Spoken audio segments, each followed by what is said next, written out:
আসসালামু আলাইকুম প্রিয় গাইস। গত রাত্রে ঝড়ে বৃষ্টিতে আমাদের কি পরিমাণ ক্ষতি হলো সেটি দেখাবো। এটা আমাদের ধানের জমি, দেখতে পাচ্ছেন ধানগুলা কেমনভাবে শুয়ে পড়ছে, তো অনেক শুয়ে পড়ছে। এই ধানগুলো কেটে অনেক সময় লাগবে।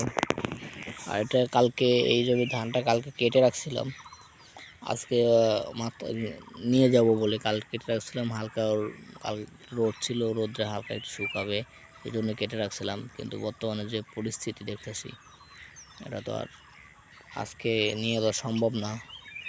আর আজকে এখনও গুড়ি গুড়ি বৃষ্টি পড়তেছে, সে রাত 2:10 থেকে বৃষ্টি ঝড় একসাথে। তো হালকা গুড়ি গুড়ি এখনও বৃষ্টি পড়তেছে। আর এইগুলো জমিতে দেখেন একটু পানি বেঁধে গিয়েছে, জানি না ধানগুলো কি অবস্থা, কি হচ্ছে।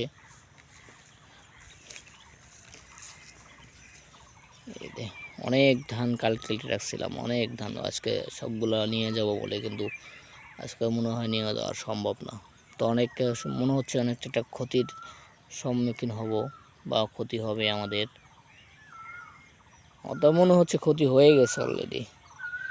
কি আর করার, আল্লাহ রাখে আল্লাহ মারে, কে কথায় আছে না, আল্লাহ যদি চায় সবই সম্ভব, আল্লাহ যদি না চায় তাহলে কিছুই সম্ভব না।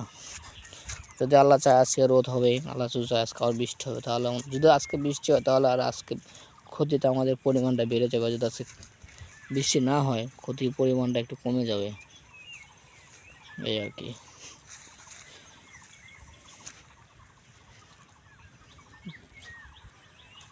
কি অবস্থা, কত ধান কেটে রাখছি। এই ধানগুলো আজকে বাড়িতে নিয়ে যাওয়ার প্ল্যানিং ছিল, কিন্তু আজকে তো সম্ভব মনে হবে না।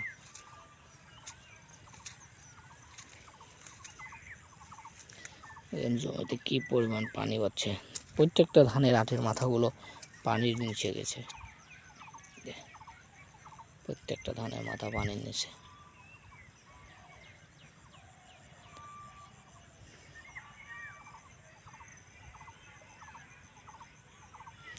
আর এই পাশেগুলো তো বলা যাবে না, এগুলো তো একদম বালু সারা শুইছে, দেখছেন কি অবস্থা। কি আর করতাম।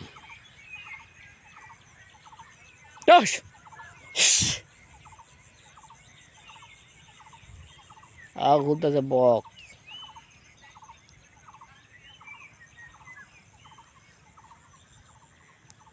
তো সবাই আমার ভিডিওটি দেখবেন না টেনে, সবাইকে অনেক অনেক ধন্যবাদ।